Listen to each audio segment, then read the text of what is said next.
Assalamualaikum warahmatullahi wabarakatuh. Selamat berjumpa kembali bersama kami di YouTube channel Moh Mahfud Rozi. Tentunya berbagi tentang hal-hal yang bermanfaat. Amin, amin, Allahumma amin. Kali ini saya akan berbagi tentang bagaimana belajar ilmu nahu bagi pemula dengan menggunakan metode Amslati. Sebelumnya sudah sering saya upload di YouTube channel Moh Mahfud Rozi. Kali ini juga saya lengkapi dengan bentuk artikel, yaitu di website amslati.com atau www.amslati.com. Di sini tinggal sahabat-sahabat mencari jilid berapa, tinggal klik materi. Nah, di sini ada materi jilid 1, ada jilid 2, ada jilid 3. Atau bisa langsung melalui klik daftar isi. Di daftar isi ini bisa disesuaikan dengan ini sudah urut ya, insya Allah. Jadi walaupun ada beberapa 1-2 saja yang tidak urut sesuai dengan materi Amslati. Jadi ada biografi, mulai dari biografi menyusun, petunjuk belajar, cara belajar, materi Amslati jilid 1 bab 1, pengaruh huruf jar pada kata tunggal. Ini sudah selesai, dan berikutnya adalah saya akan membuka pengaruh huruf jar pada isim maksur dan tanda i'rabnya. Masih tetap di Amslati jilid 1 bab 1. Di sini jadi ada keterangan, ada jilid 1 bab 1. Kemudian jika ingin melihat tentang video tutorial yang ada di YouTube dan KBM adik-adik santri, bisa klik link di sebelah ini. Klik link di sebelah, link video tutorial dan KBM santri ada di situ. Kemudian di sini ada saya sediakan medsos, ada Facebook, ada WeChat, maksud kami WA, ada Twitter dan lain sebagainya, untuk kemudian barangkali di-share kepada sahabat dan siapa yang sahabat-sahabat inginkan.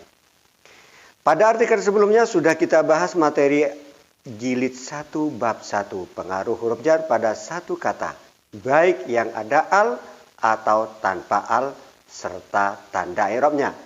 Namun pengaruh tersebut hanya pada lafaz yang berupa isim mu'tal, yang terakhir berupa huruf ilat. Itu jadi sebagaimana yang saya jelaskan pada sebelumnya, bahwa di dalam Amslati jilid 1 bab 1 halaman 1 sampai dengan 9 yang menjadi pembahasan adalah pengenalan huruf-huruf jar dan kemabniannya. Sementara pengaruh huruf jar dan tanda i'rabnya serta pengaruh huruf jar pada kalimat yang bentuknya diakhiri huruf ilat mulai dibahas pada halaman 11. Yang dilanjutkan pengaruh huruf jar pada kalimat dalam bentuk jamak mudzakkar salim. Di sini, jadi dalam belajar menggunakan artikel ini, di sini bisa sahabat-sahabat lah, ini WA, langsung klik WA ini langsung ke menuju WA saya. Kalau yang WA yang di atas adalah share ke WA-nya sahabat-sahabat. Untuk belajar menggunakan artikel ini menurut saya adalah baik sekali ya. Karena bentuknya adalah bentuk tulisan dan dibaca kapan saja dan di mana saja.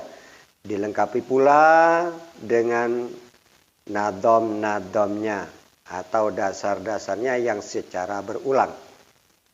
Baik, saya lanjutkan.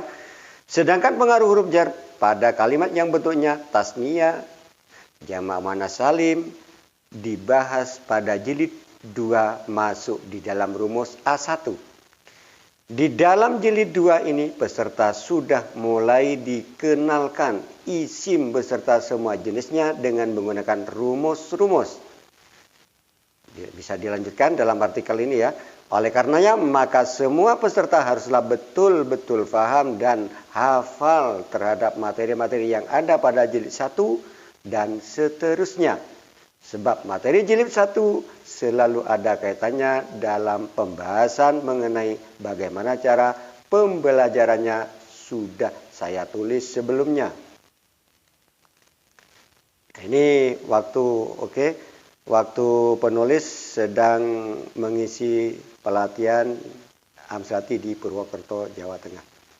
Baiklah, saya akan memulai pembahasan pengaruh huruf jar pada satu kata, bukan gabungan dua kata, yang kalimat akhirnya berupa huruf elat. Perlu diingat bahwa huruf elat yaitu berupa waw, alif, ya. Isim yang akhirnya berupa huruf elat ada dua macam sebutan. Disebut isim maksur apabila huruf terakhir berupa alif. Alifnya seperti ini, baik alif amdudah atau alif maksuro. Alif tegak maksud kami. Alif yang tegak atau alif yang seperti ya. Dan huruf sebelumnya berharokat fathah. Jadi isim maksur adalah isim yang akhirnya berupa alif dan sebelumnya berharokat fathah. Contohnya ala hudan. Yang kedua, isim yang akhirnya berupa huruf ilat yang kedua adalah isim mangkus. Ini pembahasan di jilid 5 nanti. Jika isim tersebut diakhiri ya, sedangkan huruf sebelumnya berharokat kasroh, murtaki. Ini menjadi pembahasan di jilid 5. Jadi saya hanya mengenalkan bahwa isim yang berakhir huruf ilat ada dua macam. Ada disebut isim maksur bila sebelumnya huruf ilat itu berharokat fathah. Dan isim mangkus apabila sebelumnya ya berharokat kasroh. Dari dua macam ini, yang dibahas pertama kali adalah isim maksur. Sedangkan isim mangkus nanti akan dibahas pada jilid 5. Hal ini adalah untuk lebih sistematis dan peserta lebih fokus dalam masing-masing pembahasan. Pembina atau instruktur atau ketua kelompok belajar membaca judul. Peserta mengikutinya dengan secara bersama. Contohnya di sini ada di dalam judul buku itu, kata yang akhirnya berupa alif dan huruf sebelumnya berharokat fathah, maka tanda jarnya tetap atau dikira-kirakan, tidak memakai harokat kasroh yang nampak. Jadi ada alif yang seperti ya, kemudian ada alif yang tegak.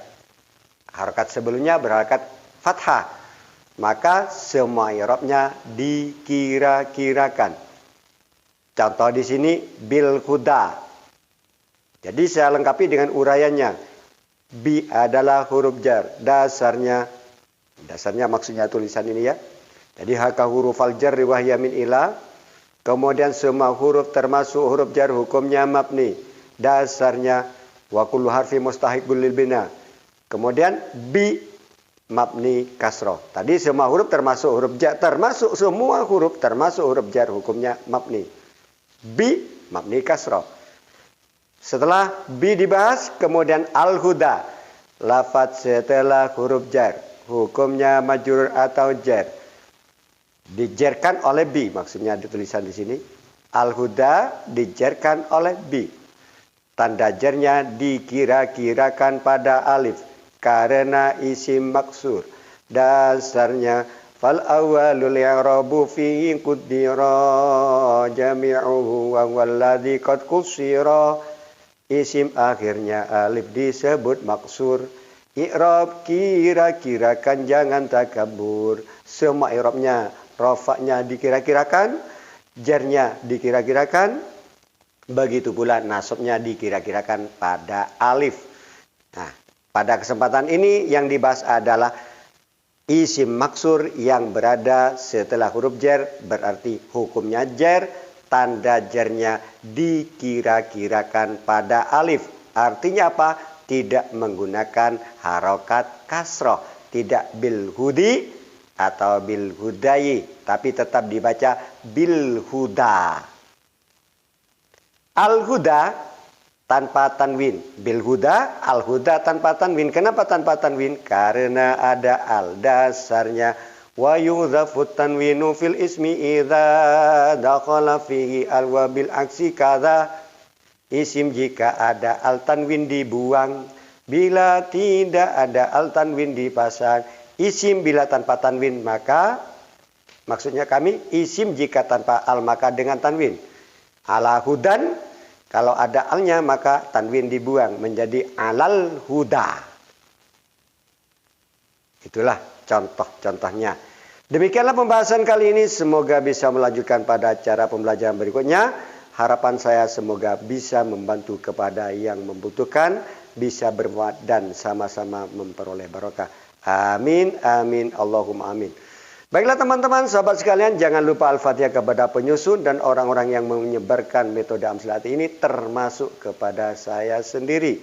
Akhirnya, saya ucapkan Assalamualaikum warahmatullahi wabarakatuh.